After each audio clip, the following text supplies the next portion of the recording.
Hello my friends, welcome back to Keto in the Chaos. On today's episode, I would like to discuss vegetables and how they fit into a ketogenic way of eating.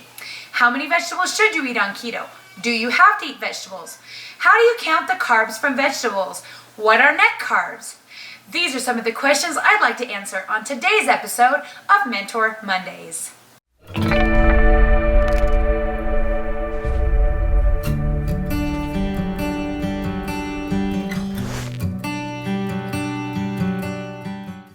On my Facebook group, I get a lot of questions about vegetables. Some people count total carbs on vegetables. Some people are counting net carbs on vegetables. Some people are suggesting eating 7 cups of vegetables per day. And some people are saying you don't need to eat vegetables. Who's right? They all are. When it comes to vegetables and a ketogenic way of eating, you need to decide what's the correct amount of vegetables for you. So I'm not going to come on here and tell you you have to eat 7 cups of vegetables a day to be healthy. And I'm also not going to come on here and tell you that you don't have to eat vegetables at all.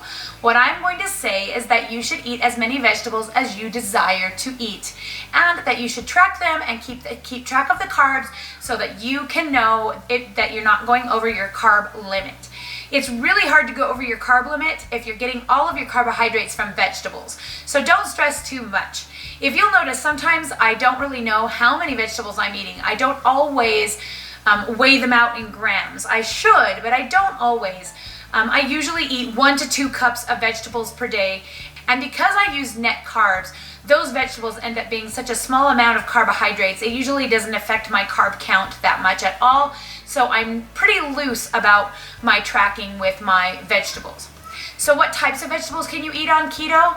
Pretty much anything that grows above the ground. Anything that grows below the ground is probably to be avoided except for radishes, which are a really awesome substitute for potatoes. Did you know that when you cook a radish, it loses its sharp flavor and becomes really neutral? You can add all kinds of different seasonings to radishes to make them taste different ways. It's kind of like tofu in the vegetarian world where, you can add flavor to it. It doesn't really have a flavor. It has a texture. So don't be afraid of radishes, especially if you're afraid of their sharp and spicy flavor, because when you cook a radish, you lose all of that. So pretty much you can eat anything that grows above the ground, preferably things that are green. So any of your green leafies, asparagus, broccoli, cauliflower. One that you want to avoid, which technically isn't a vegetable, is corn. Corn is technically a grain, but cocoa beans, they're a vegetable, right? Not really, but I do net carbs on cocoa beans. So, don't quote me on that though. So why do we even have to eat vegetables at all? Well, vegetables contain lots of micronutrients that are important for your body, especially the number 1, potassium. There's lots of potassium in avocados and in leafy green vegetables. Pretty much every vegetable out there has potassium in it. And potassium is vital in order to feel healthy on a ketogenic way of eating. Because especially if you're not monitoring your sodium, your body flushes your potassium first before it will flush your sodium. But your body still needs potassium. It's really important.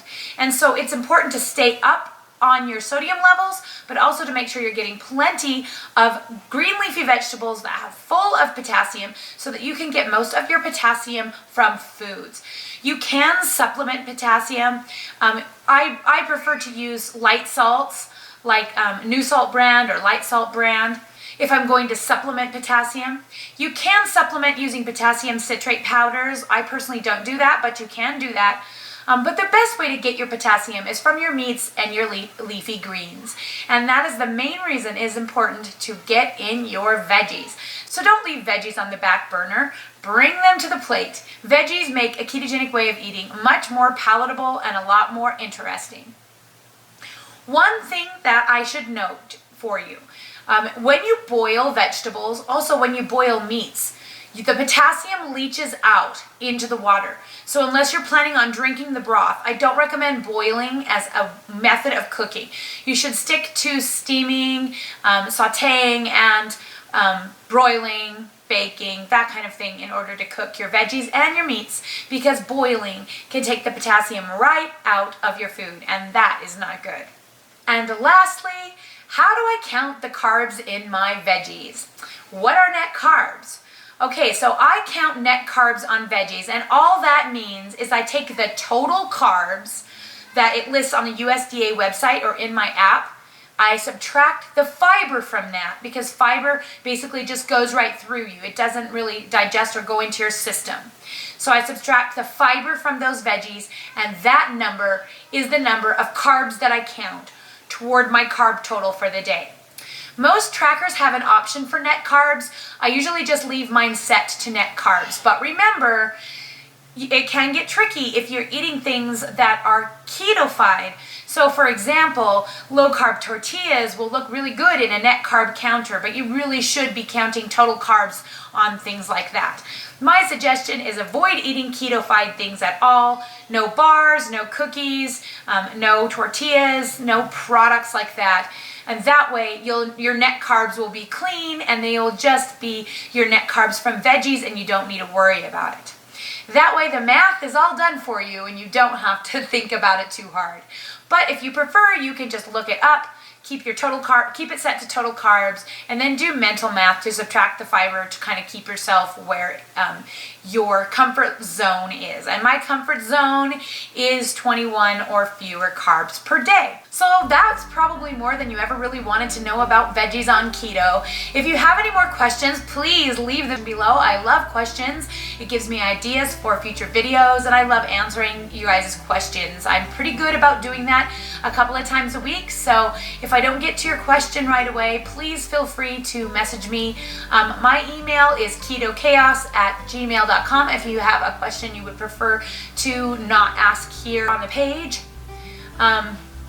You can also follow me on Instagram at Keto Chaos, and you can join our Facebook group. If you search Keto Chaos, you'll find both my page and my Facebook group. The page has the link to the Facebook group, so it's super easy to find. All of that information are in the About section below. I always appreciate likes and comments on my videos. It helps me be more successful here on YouTube and helps me to be able to find the time and motivation to make these videos for you. Please feel free to subscribe if you like my content and want to be updated when I post more videos. And that's all I have for you today. Thanks for hanging out with me. We'll talk to you again soon.